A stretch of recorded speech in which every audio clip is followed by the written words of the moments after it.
Welcome to Buffalo Campday Recap. I'm Thad Brown. Josh Reed in today for AJ Feldman. Day 4 of camp in the books. We're back at it. Pads will be on tomorrow, so today was the last day of helmets and shells only. And Josh, give me a take from practice today. You know, like we've seen the last 3 days, it's not a huge 100% football day because we don't see pads yet, but obviously still we're seeing these guys develop. Yeah, we've watched the wide receiver group extensively the first 4 practices here. One of the things that stood out today was Tyrell Shaver's got a lot of run with the first team, and I don't know if that means he's starting to maybe distance himself and maybe take claim to that 6th wide receiver spot, but I thought that was pretty interesting. And Chase Claypool went down with an ankle or a foot, and he was being looked at by trainers. That's the second time now that trainers have been looking at his ankle or foot area. It was the other foot, it was his right foot this time, it was his left one a couple of practices ago. You got to stay healthy if you're Chase Claypool and you want to make this team. The old availability is an ability. I'm with you. Shavers has looked good. And look, he's not in front of MVS for, I think, the 5th spot, but of the rest of the crew, I think Shavers today took another big step, moving himself forward a little bit. The thing that stood out to me, and this is today too, but maybe the last few days, the rotation in the defensive backfield has been extensive. You know, we saw Kyer Elam get a bunch of first-team reps with the corners, and this is not Elam in for Benford all the time. Sometimes Rasul Douglas is the guy who's sitting out. Same thing at safety. It was Hamlin, it was Rapp, it was Cole Bishop, who I thought had a really good day. And one of the reasons I bring that up is not only to kind of encourage Bills fans, because I think it means good things for both Elam and Cole Bishop. Don't pencil them into your starting lineup yet. But we haven't seen Mike Edwards hardly at all as a starter at the safety. And that might be somewhat due to the injury and the fact he didn't play much in the spring. But if it's just simply that the Bills feel that either Cole Bishop or even Damar Hamlin is a better option, we know what Mike Edwards is. He's fine. He's not great. He's fine. If the Bills think they have better, I'd be super encouraged about where they stand at safety. Absolutely. I do wonder if this is kind of the full circle thing where Damar got reps with the ones day one, and they've cycled all the way through that now, and it was Damar's turn again to run with the ones.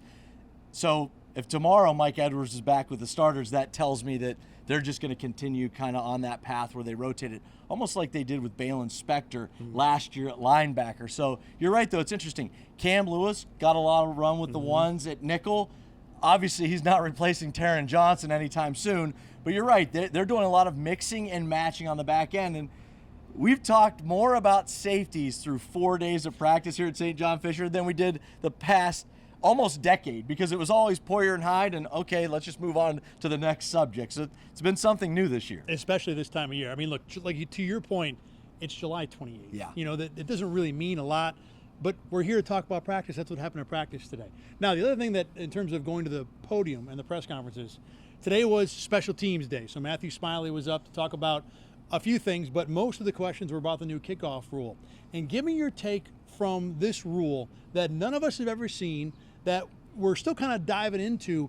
When you hear a coach talk about, I don't know exactly how it's going to go, I'm nervous about what I'm going to see from other teams, it's a fascinating new wrinkle for the NFL season. Yeah, we consume so much content this time of year, and I don't remember, you have to forgive me, what radio station I was listening to or even who the expert was. It was somebody, though, from the XFL, where the kickoffs are going to look much like they do in the XFL now. And one of the things that the guest was talking about was how much more action there is on the kickoff. You have guys pulling, like we see Deion Dawkins do on a lot of the outside run plays that the Bills run. You're going to see some of that on kickoffs, where you're going to have a guy running from one side all the way to the other to like set up almost a wall.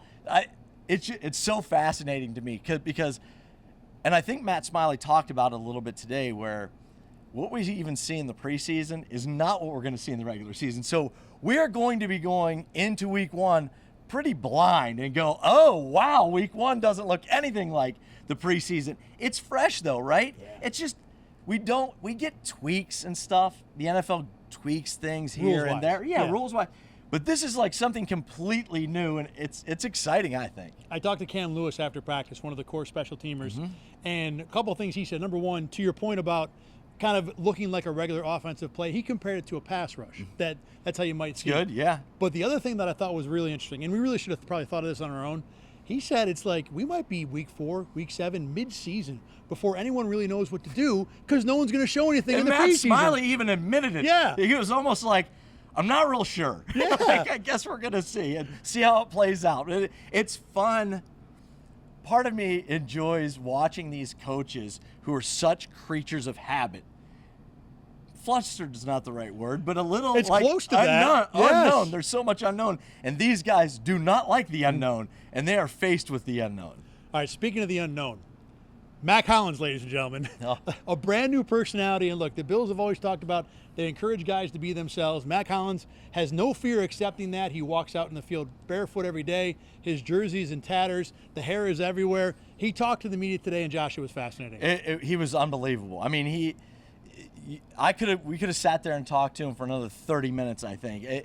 And the shoeless thing is so interesting to me, and it dates all the way back to when he was with the Eagles. He had a really bad groin injury, and he said he almost had to retire. And then a couple of guys, physical therapists, showed up from Australia not wearing shoes, and he said that he looked at them the way we look at him, like, what the hell are you doing? That was his exact quote. And he said that it has made a world of difference. He's just, you talk about someone comfortable in their own skin. Like he is just, that is him. That is Mac Hollins. I think it says it all when Joe Brady, the offensive coordinator, says he might be the most interesting person that I've ever met in my life. Like, that speaks volumes. Every person we talk to about Mac Hollins, not, the shoe thing aside, it's all about leadership. And I think he brings a different just style and personality to that room that it's been missing. And after practice, to your leadership point, he was on the field today long after practice, working with young guys, not afraid to, pass on information. He talked a little bit about, why he's bounced around a lot of it in his career. He said, I've always bet on myself. I'd rather go somewhere else and give myself a chance to play than maybe take the safe route. And take less money. For sure. He said in Miami, he could have got more money to stay and have a lesser role, but he was like, I wanted to play. I wanted to prove that I could play wide receiver, so that's why he ended up with the Raiders. He's yappy, too. Let me tell you, the receiving group this year compared to last year, they run their mouths way more. Yeah, and I think, some of this starts at the top. Last year, Stephon Diggs was at the top, and he was confident and really didn't need to, I don't want to say didn't need to, but didn't feel the motivation to reach out constantly in practice. Now it's Mac Hollins, KJ Hamler, yep. Chase Claypool was the one that got in the fight scrap today. It wasn't really a fight, but helmets were ripped off. They went back and forth. Keon Coleman's, egging it on. I mean, there's a bunch of guys in that group now that they like to run their mouths, and it's fun. It's a fun atmosphere to be around, and Hollins is a big part of that. One other thing on Hollins, too. You can make the argument he's having the best camp of any receiver. Yeah. Look, he's not going to be the number one over Keon Coleman anytime soon. He's played really well and has made plays left and right. And I don't know if there was a rep, maybe it's been one or two, but he's been exclusively with the ones. I mean, I thought we'd see him bounce around, run, maybe 50-50 ones and twos. But when he's on the field, it's with Josh Allen at quarterback. He had one second-team catch today, and to your point, it was such an oh, wait a minute, what is Mac Hollins doing? Yeah, exactly. So, he's been almost always on the first team. All right, time for our turkey burgers. Every single day we give out awards to players who made good plays, stood out for whatever reason. I will go first today. I'm going to give one to Christian Benford, which if you read your Twitter feed might feel wrong because he gave up a couple touchdowns today. Not terrible, but got beat on both. But I love the fact he came back in one-on-one drills, fought through Justin Shorter on a play where Shorter had the catch, took it away, then did the same thing to MVS. Two really strong battle to the whistle reps. I wanted to give him credit for, I'm sure they say corners have to have short memories. He had to remember what happened today. He still found a way to make plays later. I like that a lot. Yeah, I think Dalton Kincaid had another good day. I mean, that's 4 in a row for Dalton Kincaid. He's just been sensational this training camp. But there was one play in particular that I was like, whoa. They're doing 11-on-11s, and I'm looking at the offense trying to figure out, okay, who's the weapons that he has out there. And I couldn't quite see the tight end in the slot. I was trying to figure out, is that Dalton? Is that Dawson? I'm trying to figure it out. Just as an aside, they got one of those two guys has got to go to 11. He's 86 and 88. It's impossible to figure out who's who. And they're similar size and stature. So I'm trying to figure out who it is. And then they snap the ball, and he releases, and I see, it's Dalton Kincaid. Across from him was Taron Johnson. He gets 3 steps into Taron, and he gets Taron squared up, and he puts one of these on him and shakes him. And Taron Johnson is one heck of a slot cornerback. He left Taron Johnson like it was me guarding him. Like he got to the inside of him. Allen hit him, touchdown. It was definitely one of those where you go, oh man, Dalton Kincaid is probably in line to have a special season. My second turkey burger today is going to go to Dewan Smoot. He had a pseudo sack early, and then later on in practice, a nice outside-inside move. Basically ran right past Lyle Collins. Look, not a starter, but Collins has played a million reps in this league. An impressive rep for Smoot, who I think certainly at least is going to be a part of this rotation. I think he might be more of a contributor than people might believe. Yeah, I do too. I think that inside and outside. Correct. We've seen him at defensive tackle. We've seen him at defensive end. I want to get your thoughts on a rookie, one that we haven't talked a ton about. Ray Davis fumbled again. He's got to hold on to the ball. He has had such a good training camp, but he has fumbled twice now. My grandmother, my late grandmother, used to have a plaque above her stove, and it said, I can do 100 things right, and if I do one thing wrong, that's the thing that people are going to remember. I'm going to tell you right now, Ray Davis has had a great training camp. You know what two plays Sean McDermott remembers? The two fumbles. Ray Davis has got to hold on to the ball, because if he does, James Cook wasn't here. Excused absence for James Cook today.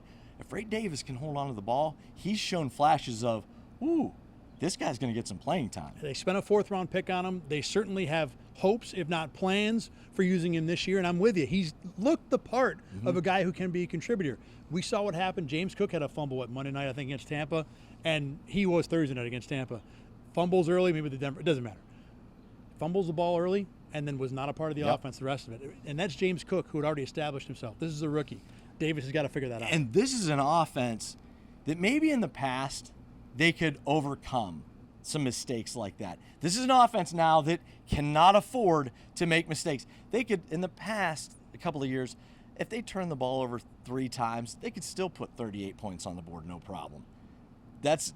Ball security is going to be huge this season for this team. It's a fantastic point, too. Any more turkey burgers from you? Turkey burgers, yeah. Matt Milano, I'm going to say him because 4 straight practices. I mean, he has been on the field. He has been on the field. At some point, they're going to have to do some sort of workload management, you would think. But the fact that they just keep running him out there and his leg is clearly responding, that's a big one for me. One quick thing before we get done here. It's been brought up on this show already a couple times. You saw it again today. Connor McGovern with the low snaps continues to be an issue. Look, we're real early to where there's a panic button that needs to be pushed for this, but it's been every single day now in practice. At least a couple are not accurate. You made the point that Josh Allen's what, like 6'10", whatever, 6'5"? Yeah. I mean, the snap can have a little more air underneath it because you have a guy who can handle it. You got a big target back there. It's not Tua you're snapping to. I mean, Jalen Hurts, you got a big dude back there. Hit him here rather than here. Consistently, it seems like we watch Josh go. And this is the difference of getting sacked and getting a pass off in the NFL. That little quarter of a second matters 100%. All right. Josh, thanks for joining us. Appreciate you stepping in today. You can watch Buffalo Camp Day Recap every single day at rochesterfirst.com, on YouTube, and wherever you get your podcasts. Another Bills practice tomorrow. A.J. Feldman should be back in this spot. If not, Josh is smart enough. We'll have him come in again. Thanks for watching and listening. We'll see you tomorrow from St. John Coaching.